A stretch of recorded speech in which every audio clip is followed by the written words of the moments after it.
Bismillahirrahmanirrahim. Today we will learn about discovery of nucleus.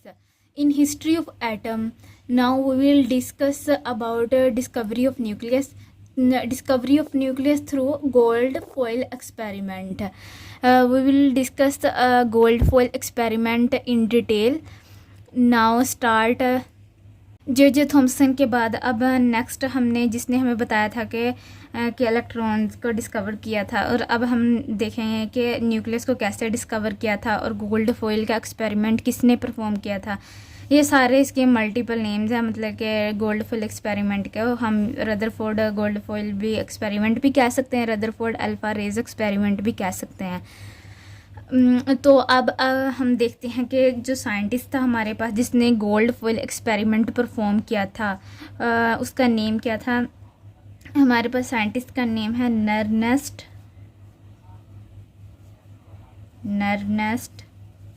Rutherford.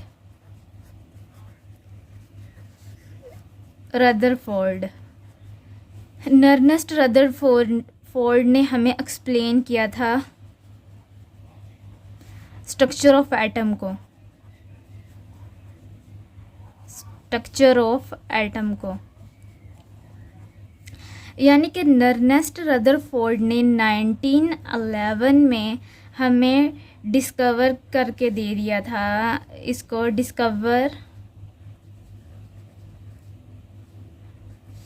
Of nucleus, यानी कि 1911 में discovery of nucleus हुई थी। इसने वो किस डिस्कवरी ऑफ न्यूक्लियस इसने कैसे की थी? गोल्ड फॉइल एक्सपेरिमेंट से। जब इसने गोल्ड फॉइल एक्सपेरिमेंट किया था तो इसने ना हमें कुछ 4-5 चीज़ें बताई थी कि गोल्ड फॉइल एक्सपेरिमेंट जब उसने किया था उसने देखा था कि ऐसे ऐसे होता है, तो उसने हमें 4-5 चीज़ें बताई थी। सबसे पहले वो देख लेते हैं, फिर उसके बाद देखेंगे कि गोल्ड फॉइल एक्सपेरिमेंट कैसे परफॉर्म होता है और उससे हमें जो चीज़ें पता चली हैं ना वो कैसे पता चली थी। ठीक है, तो आगे हम उन चीज़ों के बारे में डिस्कस कर लेते हैं। सबसे पहले तो इसने हमें बताया था, जैसे कि इसने कहा था कि ये न्यूक्लियस है, उसके इर्द गिर्द ऐसे ना इसके अराउंड इलेक्ट्रॉन रिवॉल्व कर रहे होते हैं, न्यूक्लियस के अराउंड इलेक्ट्रॉन रिवॉल्व कर रहे हैं। तो ये इसने ना रदरफोर्ड ने एक स्ट्रक्चर दिया था हमें एटम का। तो सबसे पहले इसने हमें क्या डिस्कवर न्यूक्लियस, इसने डिस्कवर किया था न्यूक्लियस को। नेक्स्ट इसने हमें डिस्कवर किया करके दिया था कि इसने बताया था कि जो होता है ना एटम, उसके दरमियान में ना एम्प्टी स्पेसेस होती हैं, यानी कि atom have empty spaces in between.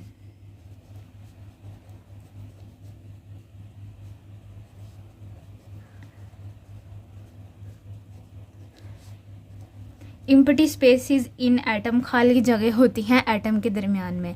और इसने एक और बात हमें बताई, अब वो देख लेते हैं वो कौन सी थी।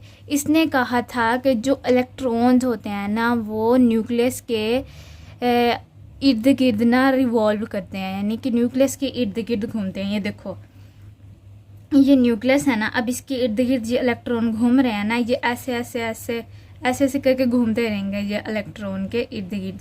ठीक है, तो इसने हमें ये बताया कि लिख लेते हैं electron revolves around the nucleus, electron revolves around the nucleus. अब नेक्स्ट जो इसने बात बताई थी वो थी कि इसने एटम का हमें स्ट्रक्चर बताया कि ऐसे स्ट्रक्चर होता है एटम का, एटम्स स्ट्रक्चर। अब हम अभी भी इसको देखें, ये 1911 की बात है, तो इससे अब ये वाला स्ट्रक्चर जो एटम का है ना, ये अभी भी हमें यही एटम का स्ट्रक्चर पता है, ठीक है, कि ऐसे होता है। तो 1911 में इसने हमें एटम के स्ट्रक्चर के बारे में बता दिया था। हालांकि न्यूट्रॉन के बारे में बाद में डिस्कवर हुआ था, लेकिन तब तक हमें न्यूक्लियस का पता चल गया था, एटम के स्ट्रक्चर का पता चल गया था, और इसका इलेक्ट्रॉन का पता चल गया था। और ये जो ऑर्बिट होते हैं ना, इसका बाद में बताया गया था। और उसका न्यूट्रॉन और ऑर्बिट्स का हमें बाद में बताया था इसने। वो आगे हम पढ़ेंगे कि कौन से साइंटिस्ट थे जिन्होंने ये बताया था। नेक्स्ट अब हम देखते हैं एक्सपेरिमेंट के गोल्ड फॉइल का एक्सपेरिमेंट कैसे हुआ था। एक्सपेरिमेंट को इसमें सबसे पहले तो हमने एक सोर्स ऑफ रेडिएशन लेना है, जो कि अल्फ़ा पार्टिकल्स की सोर्स ऑफ रेडिएशन होगी। उसके बाद हमने गोल्ड फॉइल लेनी है, और उसके बाद हमने एक जिंक सल्फाइड की फ्लोरेसेंट स्क्रीन लेनी है। तो सबसे पहले एक्सपेरिमेंट को हम देखने से पहले हमें अल्फ़ा पार्टिकल्स का पता होना चाहिए कि अल्फ़ा पार्टिकल्स क्या होते हैं, ठीक है। तो अल्फ़ा पार्टिकल्स का हम देख लेते हैं कि अल्फ़ा पार्टिकल्स क्या होते हैं। अल्फ़ा पार्टिकल्स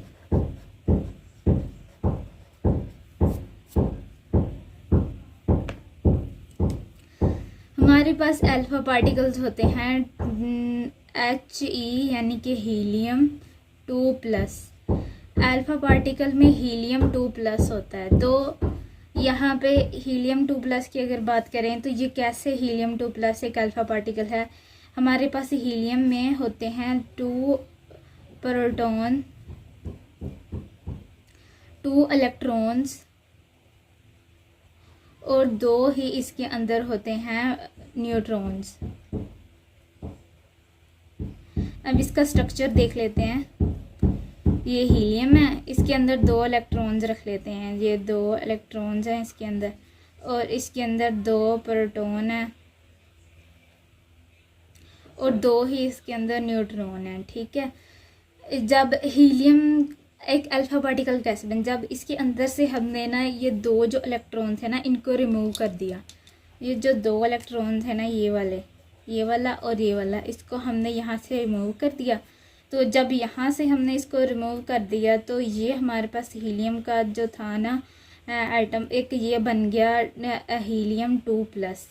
यानी कि यहाँ से 2 इलेक्ट्रॉन्स को रिमूव करने से हीलियम 2+ बन गया। तो ये क्या होता है, अल्फ़ा पार्टिकल्स। अल्फ़ा पार्टिकल्स के अंदर क्या चीज़ होती है, हीलियम 2+, ठीक है। तो एक्सपेरिमेंट की बात की जाए तो यहाँ पे हम एक्सपेरिमेंट को देखते हैं। सबसे पहले तो हम एक लेते हैं सोर्स ऑफ रेडिएशन। हमारे पास यहाँ पे होता है एक लेड का बॉक्स, ओके। यहाँ पे ये एक होता है लेड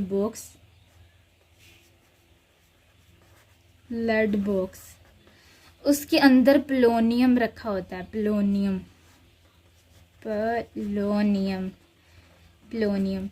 ठीक है। लेड बॉक्स का क्या काम होता है कि ये जो भी पोलोनियम से अल्फ़ा पार्टिकल्स निकल के जाएंगे ना, वो यहाँ पे स्कैटर नहीं होंगे। तो ये ना लेड बॉक्स की यहाँ पे इसकी वजह से ना वो यहाँ पे इधर इधर को नहीं जाएंगे, वो सीधा इस पॉइंट पे जहाँ पे ये होल होगा ना, ये सीधा इस होल पे कंसंट्रेट करेंगी वो। और जो पोलोनियम है, यहाँ पे ये पोलोनियम है, अल्फ़ा पार्टिकल्स इसमें यूज़ किए गए हैं, अल्फ़ा पार्टिकल्स, ठीक है। इस पोलोनियम से अल्फ़ा पार्टिकल्स निकलेंगे। और नेक्स्ट हमारे पास होगा यहाँ पे गोल्ड फॉइल।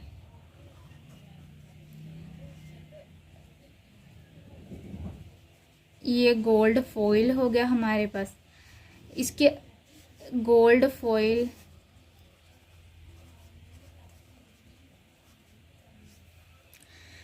फॉइल है, और इसके आगे हमने गोल्ड फॉइल के आगे हमने रखा हुआ है ये, जिसे हम कहेंगे कि ये है हमारे पास जिंक सल्फाइड।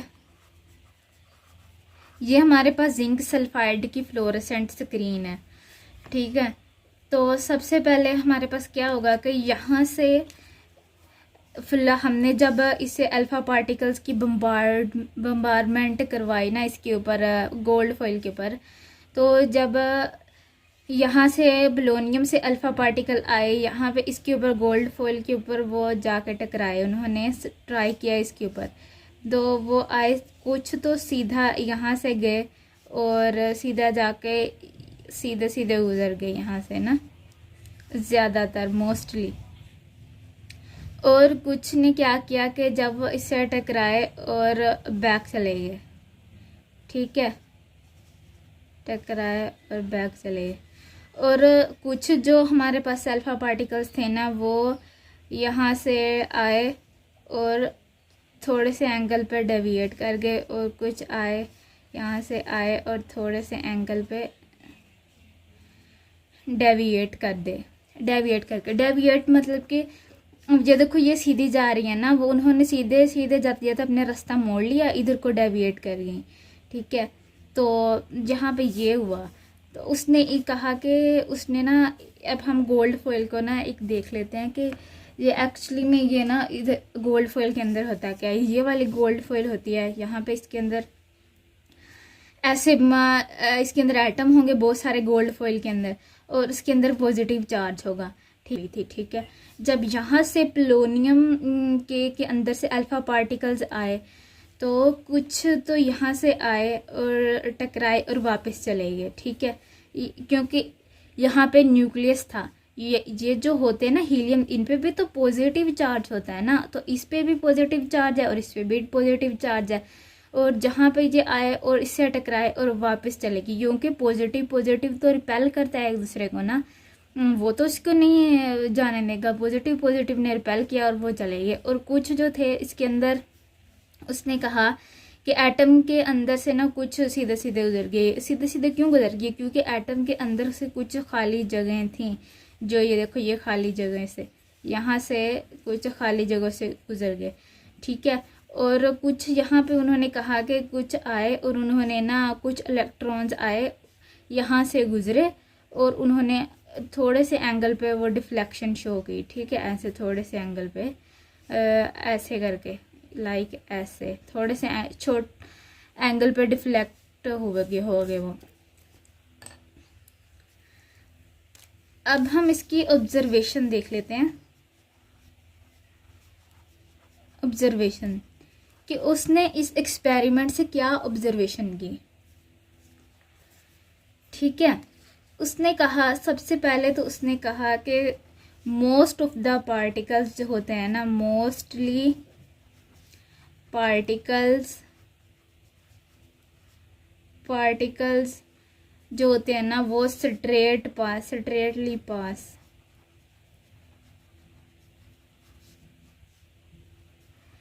यानी कि ये जो सीधे सीधे पार्टिकल्स आ रहे हैं ना, ये वाले जो सीधे सीधे आ रहे हैं, ये ज़्यादातर जो इसमें पार्टिकल्स दिखेंगे वो मोस्टली यही पार्टिकल थे जो स्ट्रेट आ रहे थे, ज़्यादातर ये थे। और उसके बाद दूसरे नंबर पर उसने कहा कि जो सम अल्फ़ा पार्टिकल्स ऐसे थे, सम अल्फ़ा पार्टिकल्स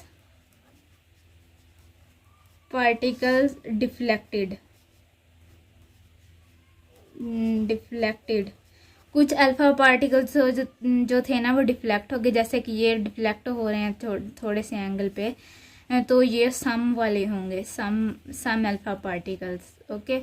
और जो कुछ अल्फ़ा पार्टिकल्स ऐसे थे जो आए टकराए और वापस चले गए, यानी कि वो जो अल्फ़ा पार्टिकल थे, फ्यू पार्टिकल्स, वो बहुत ही कम पार्टिकल्स थे ऐसे जो कि बिल्कुल ही वो टकरा के वापस ही चले गए अल्फ़ा पार्टिकल्स। यानी कि मोस्टली अल्फ़ा पार्टिकल्स वो थे जो स्ट्रेटली पास हो गए, और कुछ अल्फ़ा पार्टिकल ऐसे थे जो डिफ्लेक्ट हुए, और बहुत कम ही, यानी कि बहुत कम ही अल्फ़ा पार्टिकल्स ऐसे थे जो कि वापस ही मुड़ गए टकरा के। तो उसने ये ऑब्जर्वेशन की, यानी कि उसने ये मुशाहिदा किया, देखा उसने इस एक्सपेरिमेंट में।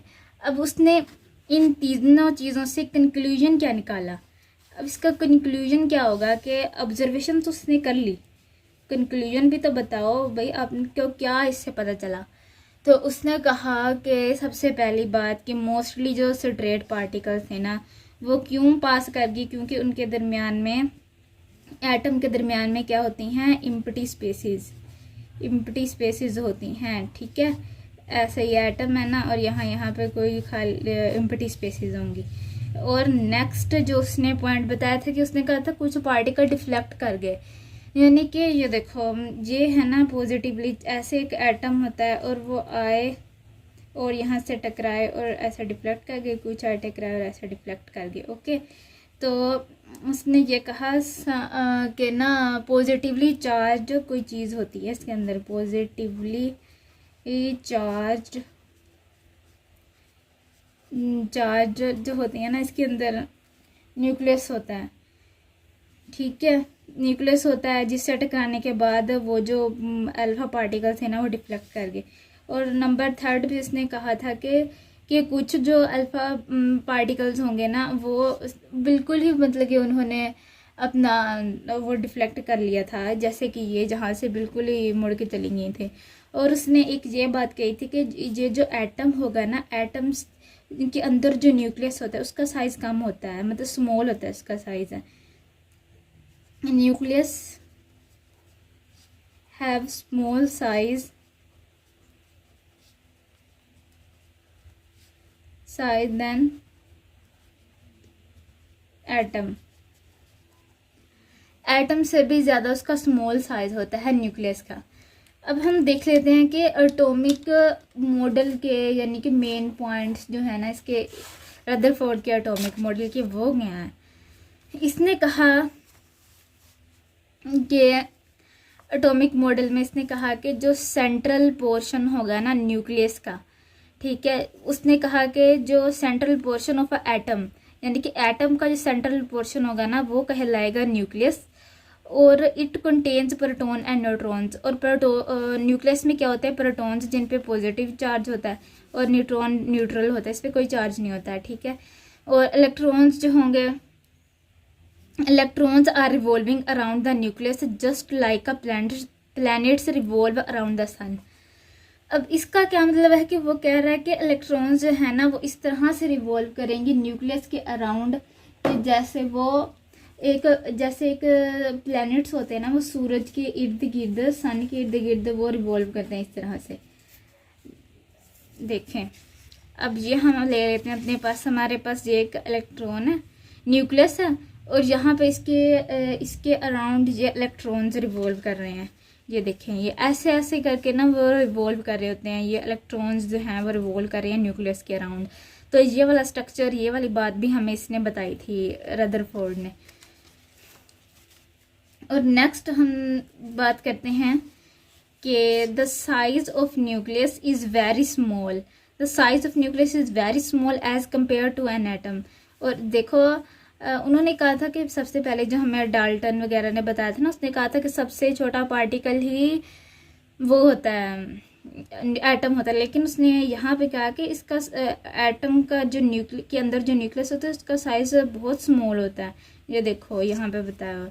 अच्छा, the most of the space inside an atom is empty. ये हमें पता चल गया कि जो एटम के दरमियान ज़्यादातर स्पेस होती हैं वो एम्प्टी होती हैं। ठीक है, atom as a whole is neutral particle.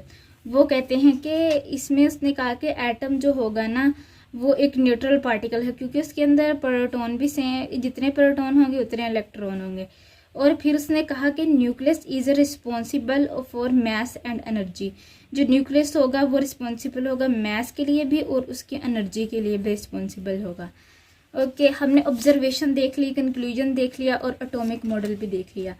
अब ये बात आती है कि रदरफोर्ड ने कैसे प्लम पुडिंग मॉडल को यानी कि जे थॉमसन के मॉडल को गलत प्रूव किया, तो वो भी एक देख लेते हैं। अब हम बात करते हैं प्लम पुडिंग एटम की, यानी कि उसमें हमने प्लम पुडिंग मॉडल को एटम को देखेंगे और रदरफोर्ड वाले एटम को देखेंगे। तो जब हमने देखा था उसने कहा था कि जो inside a plum pudding atom क्या होता है कि इलेक्ट्रॉन्स ये होते हैं, इलेक्ट्रॉन्स यहाँ पे हैं अंदर, और ये जो सारा जो रेड में है ना ये इसका न्यूक्लियस, उसने कहा था यहाँ पे पॉजिटिव चार्ज होता है। यानी कि ये पॉजिटिवली चार्ज एक क्लाउड होता है या पुडिंग होती है, तो उसने ये कहा था उसके अंदर। और जो इलेक्ट्रॉन्स होते हैं ना वो उसके अंदर होते हैं, स्टक होते हैं उसके अंदर यहाँ पे। तो इसने ये वाला, उसने ये एटम का स्ट्रक्चर बताया था कि ऐसे ऐसे होता है। और इसने जो था ना रदरफोर्ड ने हमें बताया कि नहीं ऐसे नहीं होता, ये गलत बात, ये गलत, उन्होंने एक्सपेरिमेंट से प्रूव कर दिया कि ये गलत है। यहाँ पे इलेक्ट्रॉन्स होते हैं इधर, और जो न्यूक्लियस होता है ना, यानी कि ये जो रेड उन्होंने कहा था क्लाउड होता है, ये उन्होंने कहा था कि ये न्यूक्लियस जिसमें पॉजिटिव चार्ज है वो यहाँ पे होता है, दरमियान में होता है, यहाँ पे छोटा सा होता है, और इसके इर्द गिर्द इलेक्ट्रॉन्स होते हैं, इलेक्ट्रॉन्स रिवॉल्व कर रहे होते हैं। और उसने कहा था कि यहाँ पे कोई hard dense nucleus with positive charge, यहाँ पे हार्ड डेंस न्यूक्लियस होगा जिसके ऊपर पॉजिटिव चार्ज है, जिसके अंदर पॉजिटिव चार्ज है, उसने ये कहा था। तो इस तरह से उसने जो प्लम पुडिंग की थ्योरी थी ना उसको रॉन्ग प्रूव कर दिया। तो अब हम प्लम पुडिंग और रदरफोर्ड का भी पता चल गया हमें। अब हम नेक्स्ट उसने न्यूक्लियर एटम के बारे में हमें बताया था कि न्यूक्लियर एटम जो होता है ना उसके अंदर एटम होता है, इलेक्ट्रॉन जो होते हैं ना उसके इर्द गिर्द ऐसे रिवॉल्व कर रहे होते हैं अराउंड, तो इसको उसने न्यूक्लियर एटम कहा था। और अब हम लिमिटेशंस देख लेते हैं। लिमिटेशंस यानी कि ऐसी क्या चीज़ थी जिसको ना रदरफोर्ड नहीं बता पाया था। सबसे पहली बात तो वो स्टेबिलिटी ऑफ एटम को नहीं बता पाया था कि जो इलेक्ट्रॉन उसने कहा था ना कि रिवॉल्व कर रहा है न्यूक्लियस के अराउंड, तो वो कैसे स्टेबल रहेगा। क्योंकि जब इलेक्ट्रॉन जो रिवॉल्व कर रहा है ना एक्सेलरेट मोशन में मूव कर रहा है, उसमें मोशन में ये मूव कर रहा है, तो जब ये इसके इर्द गिर्द मूव कर रहा है ना, जब इलेक्ट्रॉन ऐसे मूव करेगा तो ये रेडिएट करता है एनर्जी को, यानी कि जी अपनी एनर्जी को लॉस कर देता है ना, इसके अंदर एनर्जी का लॉस हो जाता है। तो जब एनर्जी इसके अंदर कम होगी तो ये वाला इसके ऊपर तो पॉजिटिव चार्ज है, ये इसको अपनी तरफ अट्रैक्ट कर लेगा, अपनी तरफ खींचेगा। जैसे जैसे इसकी एनर्जी कम होती जाएगी टाइम के साथ, तो ये तो फिर इसकी एनर्जी सारी कम होके ये न्यूक्लियस के अंदर गिर जाना चाहिए, मतलब कि इसका और फिर गिर जाएगा जब, तो यानी कि एटम कोलैप्स हो जाएगा यहाँ पे, तो एटम ही ख़त्म हो जाएगा 3-4 सेकंड में। लेकिन ऐसा तो नहीं होता, ये एटम पॉजिटिव यहाँ पे रहता है, यानी कि न्यूक्लियस यहीं पे रहता है, इसके इर्द गिर्द जो करते रहते हैं रिवॉल्व। ऐसा क्यों नहीं होता, ऐसा नहीं होता। वो इस बात को वो ना प्रूफ नहीं कर पाए थे, वो जो थे ना रदरफोर्ड। तो ये आगे नेक्स्ट जो साइंटिस्ट थे ना उसने बताया था। और जो एक अगली बात उसने ना हमें ये नहीं बताई थी कि एटम की रीअरेंजमेंट्स कैसे हो रही हैं, यहाँ पे रीअरेंजमेंट्स के बारे में नहीं बता पाए थे वो।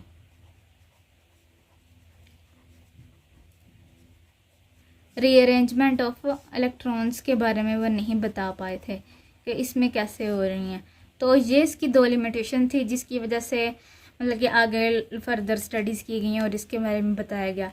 अब नेक्स्ट हम ना इसका एक छोटा सा मॉडल देखेंगे कि कैसे उसमें जिंक सल्फाइड होता है, तो और उसके अंदर गोल्ड फॉइल होता है, और उसके अंदर वो नेक्स्ट वीडियो में हम पढ़ेंगे। आज हमने देखा कि ऑब्जर्वेशंस को देख लिया और हमें एटम की डिस्कवरी का पता चल गया और कंक्लूजन देखा और बहुत इस तरह से चीज़ें देखी। ओके, अल्लाह हाफिज़।